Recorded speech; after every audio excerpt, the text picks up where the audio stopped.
Hey y'all, Traveling Prepper here. Today I want to talk to you about grid down lighting. There's many reasons why the grid could go down. It could be natural disasters like tornadoes, hurricanes, or even just lightning.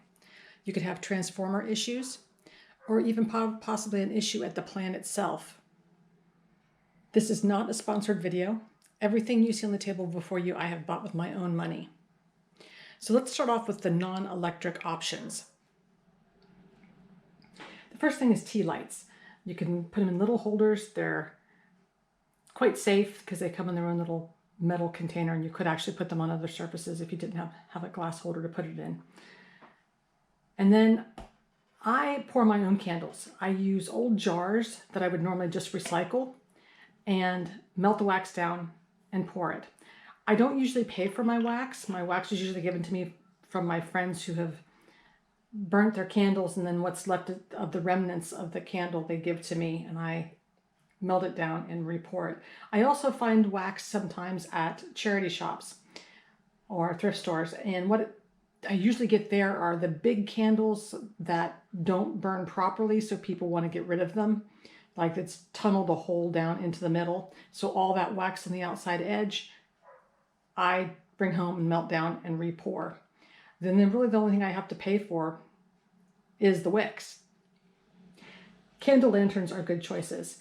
They are very secure in the fact that nothing can blow into the flame or fall into the flame when it's lit because it's surrounded by glass and metal. So they're a good choice as far as safety is concerned. And if there's a wind coming through, you won't blow out your flame in that instance as well. And this is it's an actual lamp, but it's a candle lamp.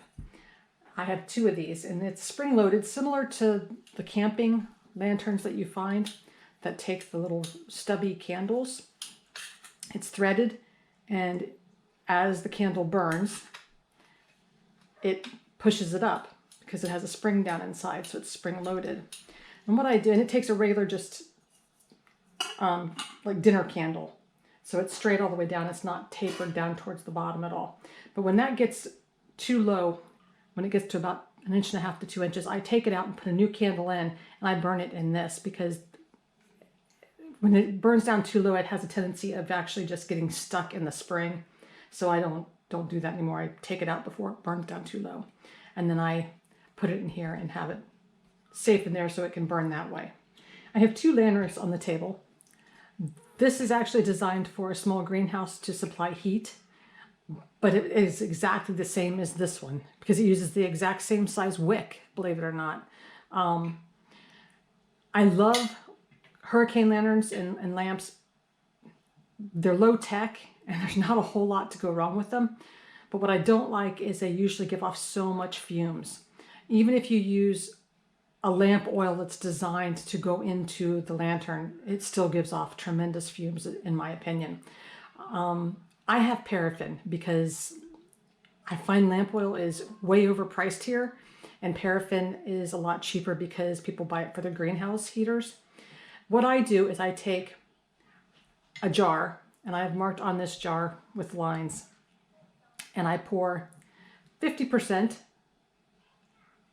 oil. It can be sunflower oil, it can be any kind of vegetable oil you want, it doesn't matter, and 50% paraffin, and then it'll mix it up. So I just pour it up to here and give it a little stir, and it's mixed. And believe it or not, it burns just fine with having 50% oil, because back in the olden days, it's called an oil lamp for a reason. But it cuts down on the fumes so well.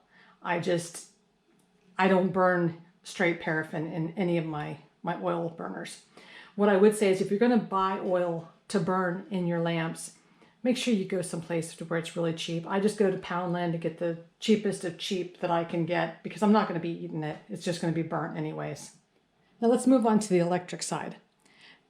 Here I have a Goal Zero Yeti 400 lithium power pack. I have a Goal Zero Boulder 50 solar panel that I use to recharge this with. So everything that I use that's electric can be charged off of this in a grid down scenario. I love headlamps because it keeps your hands free. This is an Olight. It is the H1R Nova. So it can also be used with a little clip. So you can clip it on something as well if you'd like. But I have it as a headlamp because especially in the winter, it's really nice when I take my dog outside at night. I have my hands free to deal with him and don't have to worry about holding the torch. I like this because it uses the rechargeable battery, the lithium battery inside, and it has the base that is magnetized. So it makes it really easy. You don't have to take the battery out. You just clip it on and plug it in, and it's good to go. For my hand torch, I have the Claris ST2C, and it takes a 2600 battery. As you can tell, I have it on charge now. It's pulling 3 watts out of my battery bank. And I don't know if you can see it. It's got a red light on there that tells you it's charging. It'll turn green when it's charged. What I like about the Olight battery charger is that it can charge AA, AAAs, and all the other ones in between. It's just a really handy thing to have because I don't need a bunch of different chargers anymore. I have one, and it's magnet, and it just works brilliantly. I love it. Besides the oil lanterns, the only other omnidirectional light I have is this Van Gogh. And it has a solar panel on top that it can be charged through, a hand crank, and then it's got a little port here for a 12 volt cigarette lighter, which I can then either charge through another solar panel or I can plug it directly into here and charge it from there. I have other electric hand torches, and I have other ways of burning candles in my house. This just gives you an idea of different options that you have available to you. I hope you found something in this video useful, even if it was just to find out that you can dilute your lamp oil down with regular vegetable oil. Please like, subscribe, share with your friends, and until the next time, you have a great day.